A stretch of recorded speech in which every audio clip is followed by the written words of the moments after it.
welcome to the deep dive. So today we are looking at a single source document. It's a transcript of a sermon delivered on July 9th, 2026 by Pastor Jared Harper. Right, and he's wrapping up this 5-part series on the biblical book of James. Exactly. And the grand finale of this series zeroes in on like two concepts that the modern mind famously just really struggles with, which are waiting and praying. Yeah, those are definitely tough ones for us today. They really are. So our mission for you today is to explore this really fascinating tension. We're going to look at the collision between an ancient text, right, which was written for a community under severe, life-threatening pressure, and our modern society. A society which is, let's be honest, built entirely around instant gratification. Oh, 100%. So the goal is to extract the practical, psychological wisdom of these ancient concepts for your daily life, regardless of your own personal background. Because, the psychology of waiting is universally relevant, even if the stakes have, changed dramatically over the last 2 millennia. Yeah, to really feel that tension, I want you to picture a scenario. So you are sitting in your car. Okay. You are boxed in by just a wall of metal and glowing red taillights. And up ahead, stretching into absolute infinity, is a seemingly endless row of those bright orange construction barrels. Ugh, the worst. Just the absolute worst. Right. You glance at your dashboard, and your navigation app has just added like 20 minutes to your arrival time. Yeah. You can probably feel the physiological response just thinking about it. Oh, yeah. Your heart rate ticks up. Your jaw clenches. Exactly. Your grip on the steering wheel tightens. You are being forced to wait, and you absolutely hate it. It is a universal, almost cellular reaction in the modern world. A delay isn't processed simply as a logistical inconvenience anymore. No, it feels personal. It does. It feels like a personal affront. It registers as a glitch in a matrix that we have otherwise, entirely engineered to eliminate the friction of waiting. Okay, let's unpack this. Yeah. Because the contrast between the world the author James lived in and the world we live in today is just stark. Stark is putting it mildly. Yeah. Right. So before we jump into the modern applications, we really need to establish why the concept of waiting was so deeply critical in the original text. Yeah. We are not talking about ancient equivalents of traffic jams here. No, not at all. We're talking about basic survival. To understand the text, you really have to look at the historical context surrounding it. Okay, lay it out for us. So James, who is historically identified as the half-brother of Jesus, he served as the pastor of the early Christian church in Jerusalem, and he is writing this specific letter to a community of people facing extreme systemic persecution. And the word extreme really needs some definition here, because I think it's easy to lose the historical weight. Oh, totally. Like, these people were not dealing with social awkwardness or, someone leaving a mean comment on a public square scroll or whatever. Right, a bad review. Exactly.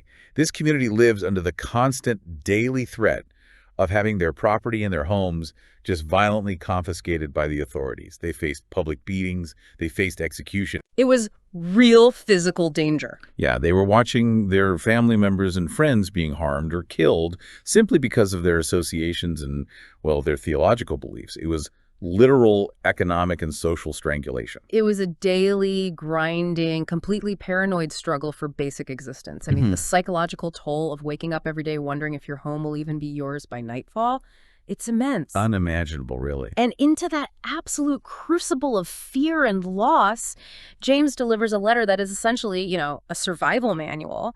But the centerpiece of his advice for dealing with this nightmare scenario is just astonishing. Because he tells them to wait. Right. Yes. He tells a violently persecuted, terrified group of people to wait. He instructs them to be patient for a miracle, for deliverance, for God to act. And that is the brilliant, jarring contrast this sermon brings to the surface. James is asking people who were staring down literal death to be patient, while today we experience road rage waiting for a lane to open up on the highway. Yeah, it's a bit of a perspective shift, to say the least. For sure. The sermon actually uses a great personal anecdote about this. Pastor Jared talks about sitting in that exact traffic jam, staring at those orange construction barrels we mentioned, and having this intense internal debate. Oh, the classic internal debate. Right, about whether he should just swerve around them, gun the engine, and, as he says, risk it for the biscuit just to shave like 3 minutes off his commute. What's fascinating here is how that mundane frustration, the orange barrels, makes the extreme historical persecution somehow relatable on a psychological level. Yeah, that makes sense. It reveals that human impatience, that desperate desire to seize control and just force an outcome right this second. It's a historical constant. It's just human nature. Exactly. The external stakes have shifted from surviving ancient Jerusalem to getting through modern suburbia, but that inner human reflex to panic and rush, it remains exactly the same. Well, we've completely changed our baseline expectations, too. Yeah. The text points out the sprawling architecture of our modern impatience. Like, we have 2-day delivery directly to our doorsteps. And we get absolutely furious if it takes 3 days. Yes. We lose our minds. We have 60 days, same as cash financing, so we don't have to experience the friction of actually saving up for a purchase. We rely on instant coffee, 5-minute rice. All the shortcuts. Right. And we solve massive, complex logistical problems with just a few clicks of a smartphone. We have built an entire global culture around the altar of efficiency, precision, and relentless productivity.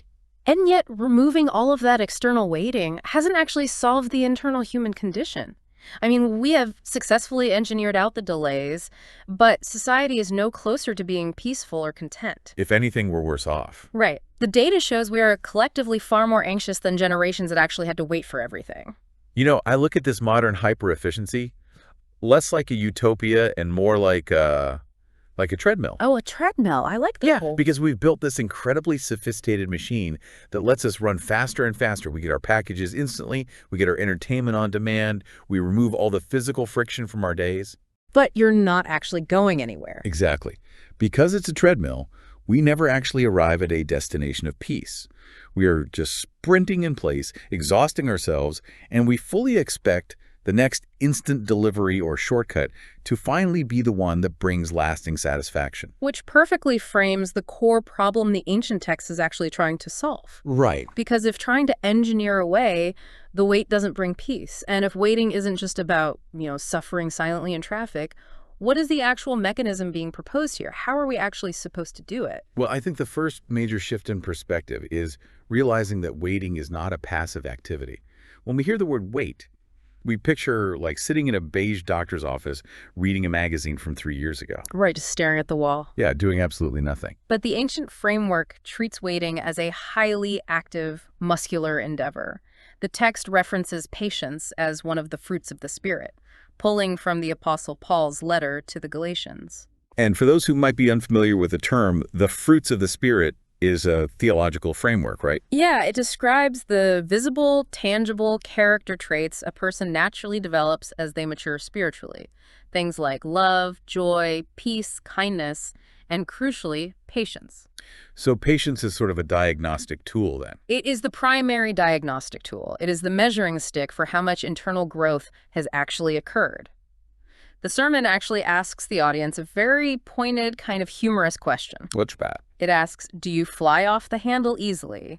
Can you keep your mouth closed when you are deeply frustrated by circumstances you cannot control? Wow, yeah, that is the ultimate test of character under pressure. It really is. And to illustrate what this active patience looks like, James uses the analogy of a farmer waiting for the early and late rains. This is brilliant because, well, a farmer doesn't just throw seeds on the dirt, shrug, and go take a nap for 4 months. Far from it. The farmer is engaged in constant, grueling preparation.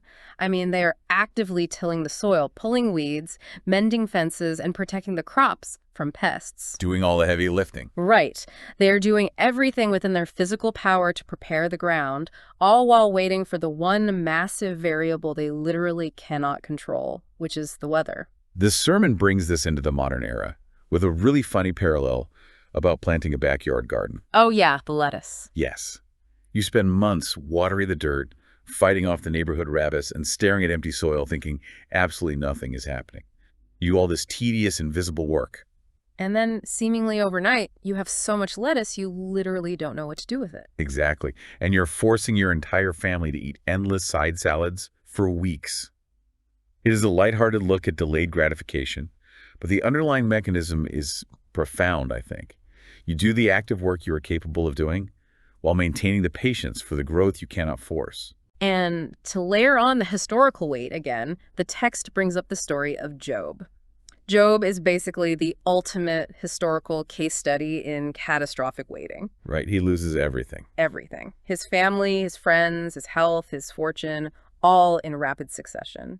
He goes through a prolonged, agonizing season of severe suffering where nothing makes sense. But he sticks it out. He does. Because he maintains his posture of active endurance, he ultimately receives double what he lost. This ties into a famous ancient promise from the book of Isaiah chapter 40, which states that those who wait on the Lord will renew their strength, mount up with wings like eagles, run and not be weary. That imagery of renewed strength is just so powerful. But I really want to dig into the mindset of James's original audience. Like, how did they actually sustain that kind of endurance when their literal lives were on the line? You have to look at the psychological framework of time for the early Christian church. They operated under the absolute unwavering belief in the imminent return of Christ. Meaning they thought it would happen soon. Very soon. They were fully convinced that Jesus was coming back to rescue them in their own literal lifetimes. Okay, wow. That would completely change the math of how you endure suffering. Profoundly. I mean, when you believe the ultimate rescue is just around the corner, like any day, any hour, it drastically expands your capacity for patience. That makes total sense. Think about the psychological difference between holding your breath underwater when you know you are breaking the surface in 10 seconds versus holding your breath when you are completely disoriented and don't know which way is up. The panic sets in when you don't know where the surface is. Exactly. The early church knew which way was up. It dictated how they thought, how they behaved, and how they managed fear. But then James does something that really made me pause. He takes this massive concept of enduring persecution and suddenly ties it to a very specific command about personal integrity. Right, the section about oaths. Yeah. He tells them, let your yes be yes and your no be no, and he specifically warns against swearing elaborate oaths by heaven or earth. The sermon applies this today by warning against those flippant, desperate promises we all make to the universe when we're in trouble. Oh, we've all been there. You know the ones. God, if you just get me out of this financial mess, I promise I'll completely change my life and be a perfect person. I get why making empty promises is bad, but why does James group the massive concept of wading through persecution with the seemingly unrelated topic of not swearing oaths? Yeah, it looks like two completely different topics abruptly shoved next to each other, doesn't it? It really does. But it is actually a brilliant piece of sociology. Imagine a community under intense, life-threatening pressure.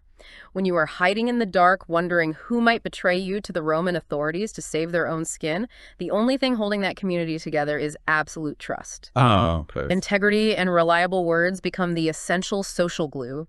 If your yes doesn't actually mean yes, the community fractures from the inside out. Because everyone is just looking out for themselves. Right. You cannot have collective endurance if individuals are constantly trying to manipulate outcomes with grand performative oaths, or if you simply cannot rely on the basic honesty of the person suffering next to you.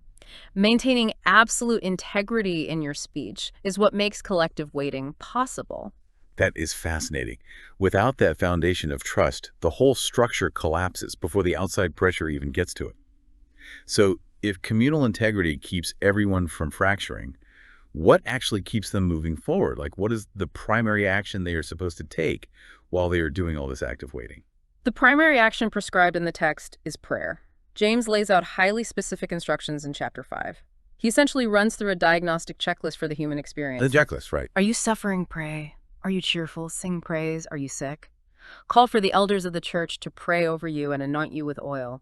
The sermon makes a great joke here, too, that this section reads like the track list of a cheesy 90s inspirational album. It really does. Like happy, pray, sad, pray louder, sick, call your friends to pray. But the historical benchmark James uses to validate this is incredibly intense. He points to the ancient prophet Elijah. Right. He uses Elijah as the prime example. Yeah, and he describes Elijah as a man with a nature just like ours, meaning he wasn't some superhuman deity. He was a regular guy with flaws and fears. Yet Elijah prayed fervently to stop the rain, and it supposedly didn't rain for 3.5 years. And then he prayed again, the rain started, and the earth produced crops. The text is setting up prayer not as a passive wish cast into the void, but as an active, potent force capable of fundamentally altering reality. Okay, here's where it gets really interesting to me, though. The sermon transitions from Elijah altering weather patterns to a very modern personal story that feels, honestly, a bit jarring. The credit card story. The credit card story. The pastor talks about losing his credit card. He loses this piece of plastic, and he says he made the decision to pray first. Lord, help me find this card. Only after praying did he do all the practical stuff. Like the frantic searching. Yeah, he checked his pants pockets, he tore apart his car, he monitored his bank statements for 3 days to make sure nobody was out buying flat-screen TVs or filling up their tanks with premium gas. Eventually, a random thought pops into his head about a metal chair he was sitting in days prior. He checks the chair, and boom, there's the card wedged by his knee. It's a very specific anecdote. It is, and I have to push back here. Doesn't praying to find a lost credit card feel incredibly trivial, almost absurd, when we just spent the first half of this deep dive establishing that James's original audience was facing literal death and the confiscation of their homes? If we connect this to the bigger picture of human behavioral psychology, it is actually highly intentional. I mean, if we isolate that one story of the credit card, absolutely, it seems entirely trivial. Right, it feels a bit silly. But the pastor is using the lost credit card to illustrate a vital shift in how we process crises. The goal here is to make prayer the default, habitual response to literally every situation, a concept often referred to as praying without ceasing. Building the muscle memory. Precisely. Human nature dictates that we try to fix our own messes first.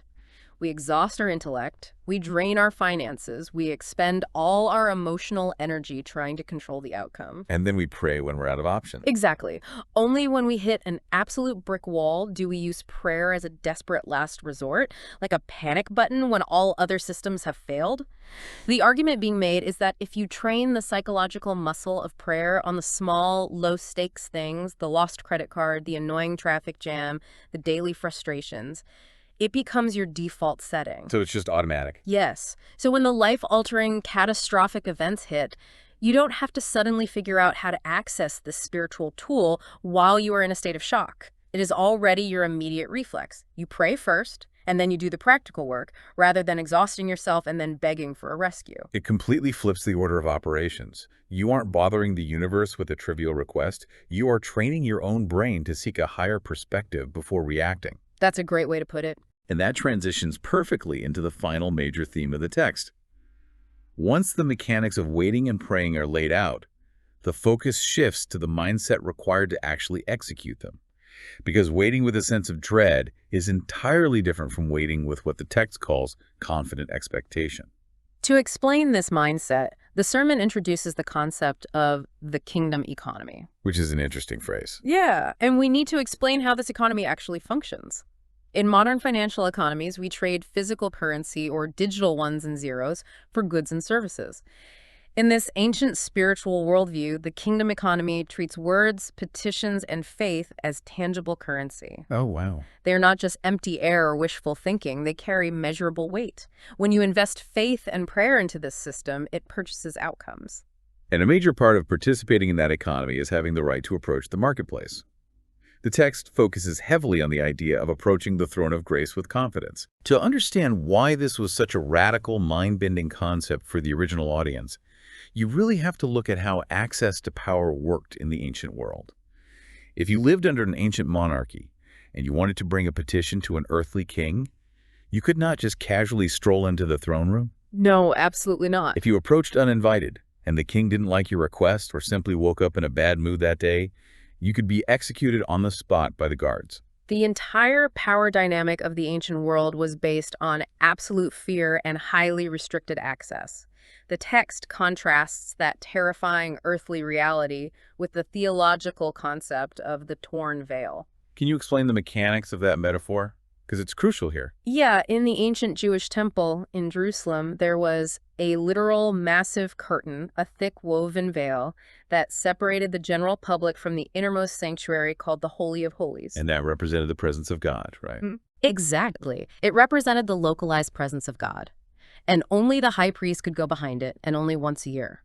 When the text talks about the veil being torn, it is referencing the core Christian belief that at the moment of Jesus' crucifixion, this massive physical curtain ripped completely in half from top to bottom. Meaning the barrier was gone.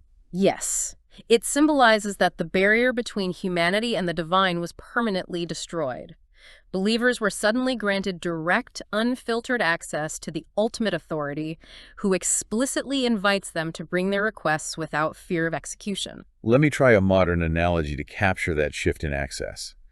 It is the difference between filling out an anonymous online customer service form tossing it into the digital void and desperately hoping an underpaid intern eventually reads it, versus having a direct, private cell phone number for the CEO of the entire company who has already personally promised to take your call every single time it rings. Yeah, you would approach those two situations with a completely different level of confidence. Night and day difference. This raises an important question for you listening to this right now.